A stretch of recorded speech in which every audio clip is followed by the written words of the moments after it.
اب ہم آتے ہیں موجودہ قمری نظام کو دیکھیں اور غیر قمری نظام کو دیکھیں، کون سا بہتر ہے اور کیا اس کے اندر فرق ہے۔ یہ جو قمری نظام ہے نا، یہ انسانوں کا بنایا ہوا نہیں، اللہ رب العزت کا دیا ہوا نظام ہے۔ یہ خالق کا دیا ہوا نظام ہے، اور اس میں کئی مہینوں کے نام ایسے ہیں جو اللہ رب العزت نے خود رکھے، قرآن و حدیث میں ان کا ذکر آتا ہے۔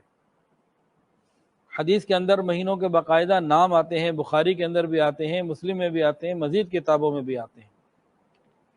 تو یہ اس کی اعلیٰ نسبت ہے، جبکہ باقی جو نظام ہیں وہ نجوم کے ہوں یا سورج کے ہوں، یہ انسانوں کے بنائے ہوئے نظام ہیں جن میں تبدیلیاں گزشتہ یا اوقات میں کرتے رہے ہیں۔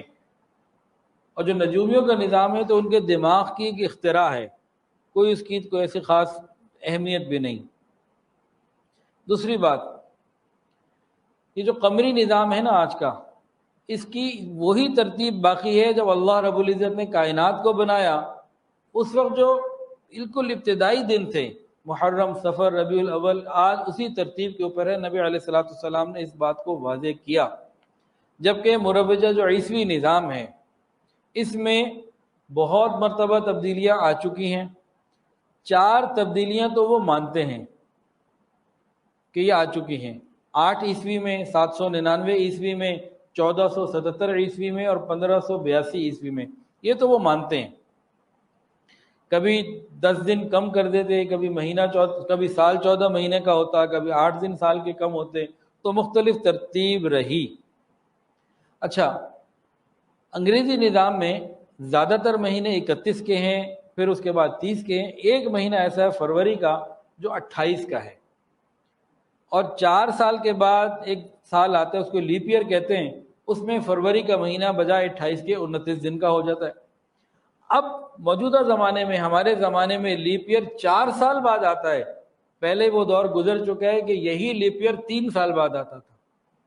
تو اس میں تبدیلی ہے، کیونکہ انسان کا بنایا ہوا نظام ہے، انسان کی سوچ فکر، تو اس میں پھر اوپر نیچے یہ چلتا رہا۔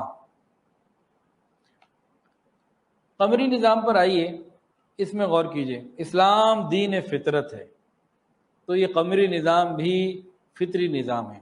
اللہ رب العزت نے انسانوں کو، بالخصوص مسلمانوں کو، فطری نظام عطا فرمایا، لہذا چاند کا نظام ایسی ترتیب پر اللہ نے بنایا کہ ہر انسان صرف چاند کو دیکھ کر تاریخ کا اندازہ لگا سکتا ہے۔ مثال کے طور پر چاند مغرب کی طرف سے نکلا، بہت پتلا سا ہے، پتہ لگ جائے گا بھئی یہ پہلی تاریخ کا چاند ہے۔ اب وہ موٹا ہونا شروع ہو گیا، بڑھ رہا ہے، تو معلوم کیا ہو رہا ہے؟ اب یہ تاریخیں بڑھ رہی ہیں۔ 14 تاریخ کو کامل ہو گیا، پتہ لگ گیا بھئی مہینہ تقریباً نصف ہو گیا، آدھا ہو گیا۔ پھر وہ گھٹنا شروع ہوا تو معلوم ہوا کہ مہینہ ختم ہونا شروع ہو گیا۔ کرتے کرتے وہ پھر مشرق کی طرف بالکل باریک نظر آئے گا، بھئی تو مہینہ ختم بالکل ہونے والا ہے، پھر بالکل غائب ہو جائے گا کہ بس اب مہینہ ختم، نیا مہینہ آج شروع کہ کل شروع۔ تو قمری نظام کی جو نسبت چاند کے ساتھ ہے، یہ بڑی زبردست اور کامل نسبت ہے۔ شمسی نظام کی نسبت، عیسوی نظام کی، انگریزی نظام کی نسبت جو سورج کے ساتھ ہے، اب بتائیں آپ میں سے کوئی کل صبح سورج کو دیکھ کے تاریخ بتا سکتا ہے؟ پرسوں بتا سکتا ہے؟ سارا سال دیکھتے رہے، سورج کو دیکھ کے پتہ لگ سکتا ہے کہ مہینہ شروع ہو رہا ہے، درمیان کا ہے، مہینہ ختم ہو رہا ہے؟ ہاں جی احمد بھائی، کیسی بات پتہ لگ سکتی ہے؟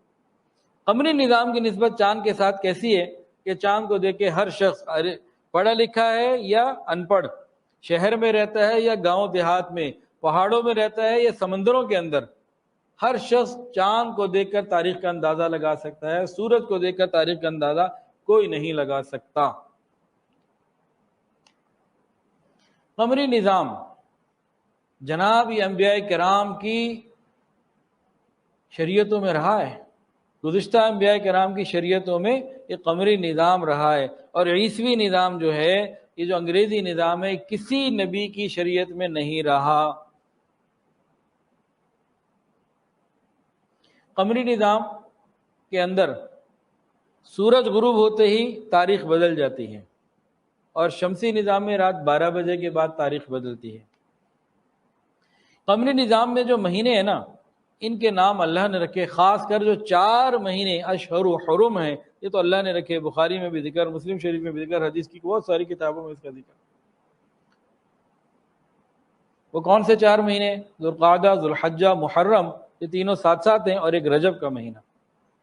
یہ تو خاص اللہ تعالیٰ نے نام رکھے ہیں، جبکہ باقی جتنے بھی شمسی نظام اور دوسرے نظام، سب کے نام انسانوں کے رکھے ہوئے ہیں۔ ایک اور بات، قمری نظام کے، اسلامی نظام کے جو 12 کے 12 مہینے، کسی کی نسبت شرک، بت پرستی یا کسی انسان کے ساتھ نہیں، اور وہاں کبھی دیوتاؤں کے ساتھ یا کبھی کسی اور معاملات کے ساتھ۔ قمری نظاموں میں کوئی گناہ کی نسبت نہیں، کوئی بری نسبت نہیں، جبکہ دوسری طرف گناہ کی نسبت، شرک کی نسبت، بری نسبتیں ہیں۔ اسلامی سال کا آغاز رسول اللہ صلی اللہ علیہ وسلم کی مبارک ہجرت کے سفر سے شروع ہوتا ہے، جو کہ ہر قسم کی برائیوں سے، شرک سے، نجومیوں کی، فضول دماغ کی کاموں سے، ہر چیز سے بالکل جدا ایک بہترین روحانی عبادت ہے۔ اس کے علاوہ دنیا کے ہر ملک اور قوم میں کسی مشہور واقعے سے ان کے سالوں کا جو ہے نا وہ آغاز ہوتا ہے، کہیں بادشاہوں کی تخت نشینی سے، کہیں ملکی فتوحات سے، کہیں آسمان کے تغیرات سے، لیکن اسلام ان ساری چیزوں سے پاک ہے۔ ویڈیو کے نیچے سبسکرائب کے بٹن پہ کلک کریں، بیل کے آئیکن پہ کلک کیجئے تاکہ ہر نئی ویڈیو کی نوٹیفیکیشن آپ کو مل جائے۔